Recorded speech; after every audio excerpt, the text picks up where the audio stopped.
Yes. All right. Thank you, everyone. We have Jewell Loyd here, and we're going to start with Eric Wilson. Jewell, appreciate your time. Thank you so much for doing this. So we just got done talking to Brianna, and she made a very good point. The Belgium and Puerto Rico team, they have familiarity with each other. You actually have played with Stewie. So what does it mean for your team to know that you have to kind of find that chemistry rather quickly, whereas these other teams have played together longer than all of you have? Yeah, I think that's something we talked about from day one, is making sure that we understand that we have not the longest time to get to know each other, but how to make that go faster is to communicate. And that's what we've been doing in practice, is communicating with each other, understanding, where people like the ball, how fast people want the passes, things like that. So we're doing a great job of communicating. And today was actually really good at practice. Speaking of practice, just wanted to get your feelings. What's the aura like? What's the environment playing with all these great women? Anytime you're in an environment like this, with the history of USA basketball, and you have a lot of, some vets, a lot of young people, a lot of new people, the goal is the same, is to compete, have fun, enjoy the moment. We don't know what's going to, happen the next day. So for us, is to make sure every time we step on the court together that we're productive. And that's kind of been the vibe, and it's a lot of good energy. Appreciate it, Jewell. Thank you. Jackie Powell, you're up next. Hi, Jewell. This is Jackie Powell from Bleacher Report. Thank you for being here with us.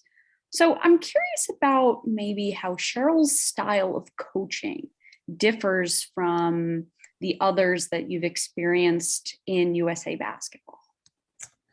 I would say, from the 2 days of practice that we had, is definitely a lot of up and down.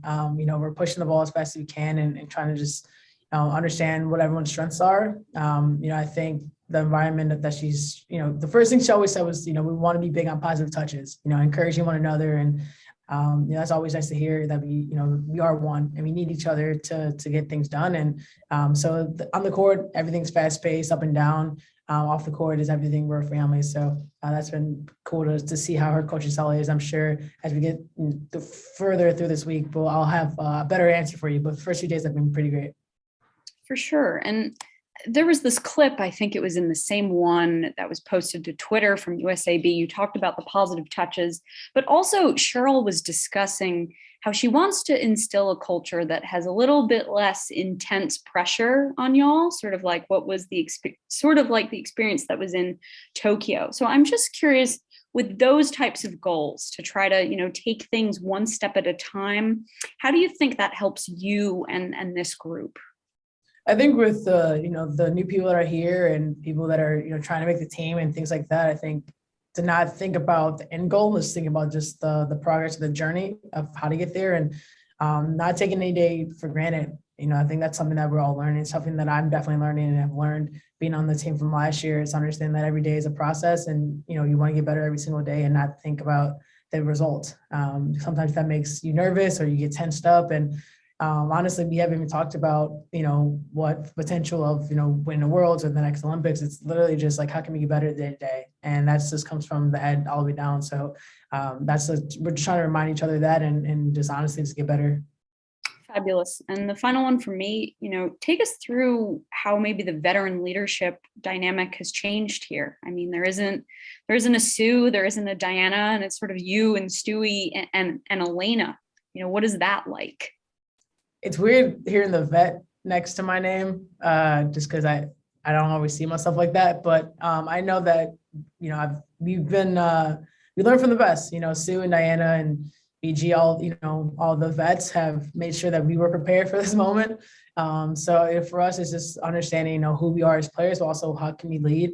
And that looks differently from, each leader, but, constantly just talking and giving, little tidbits every now and then. And, just trying to evolve. I think we're all learning, but I think that's kind of where we are in our games, that, we do have that responsibility to be leaders, but also understanding that I'm not doing it by myself. It's all a team effort, and that's the beauty of this process.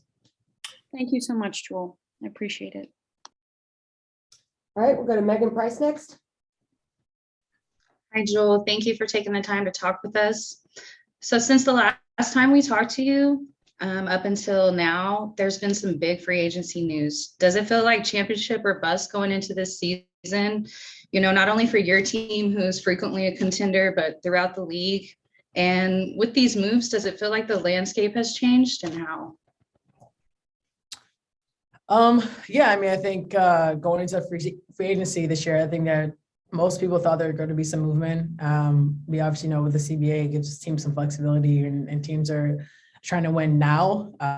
You know, I think for us especially, you know, we definitely want to present the best product forward, and we want to, you know, go one more round with Sue and try to give the best chances of us winning. And I think that's pretty much everyone's idea of trying to build every year, is make sure that you want to have opportunity to win. And that's what we're trying to do in Seattle. And, you know, this is why, you know, Stu and I stayed to try to get that done. So, I mean, that's the plan. And I'll let you know if that happens or not, but that's kind of the mood. And like I said, I mean, I think everyone thought there's going to be some movement this offseason just because of, you know, personnel and teams and the cap, but I can only speak about Seattle.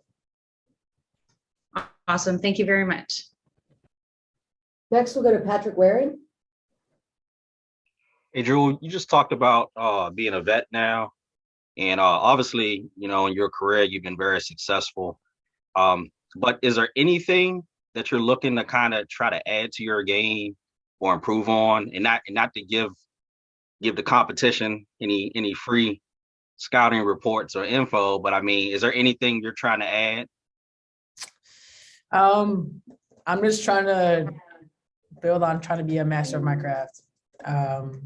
So that's my answer. And I've put a lot of work in and time, and I've watched the game a lot and figured out moments and ways I could be more effective, but I'm just trying to be a master of my craft. And then kind of coming away from basketball a little bit, what kind of things do you do just to try to unwind, relax in the off season when you're not working on your game?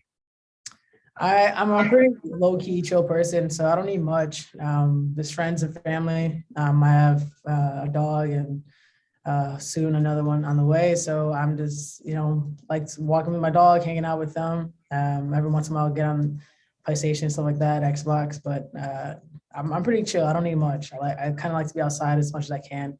Not now in Chicago. The winter is brutal, but you know, I don't need much. All right. Thanks a lot. Thank you. And we will close out today with Jewell and go to Rafiq Lewison. This is Rafiq with Nothing But That Sports Talk. To add on to the conversation of what your teammate Breanna Stewart said is literally an A. You guys managed to add Breanna in January in what will be her final season at W. How much of an honor is it finally being able to have her as a teammate as opposed to having her as an opponent? I'm glad she's with us. You know, we've had some great battles going against her, and she's made my life difficult at times. But at the same time, she's made me better. So I know how dedicated she is to her craft, and she's a defensive specialist. And for us, that's huge to have that leadership and someone who knows how to win. And you know, we're try to get things done this year and make the season one to remember. But I'm excited to play with her as well as Gabby Williams as well. So we're excited to get her back home and try to get stuff done. Appreciate your insight and good luck. Thank you. Thank you. And thank you, Jewell. We'll have Ariel